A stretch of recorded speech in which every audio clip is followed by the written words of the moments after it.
In front of me is Samsung Galaxy Tab S10 FE, and today I would like to show you how you can open apps in pop-up view.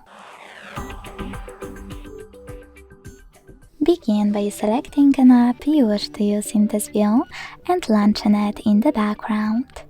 Then click on the icon of it available at the top and select Open in pop-up view.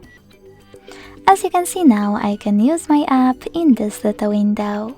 To move it around, hold this line at the top and drag it. To scale it, hold one of its corners and drag it as well. You can also change the shape of it. Like that. If you want to, you can always tap on Home button and turn your window into a bubble. Then to move the bubble, hold it and drag it. To access your window again, click on it. To use more options of pop-up view, tap on this line at the top and try all of those. To close your window completely, you can either drag it to Close section at the bottom or swipe it in the background.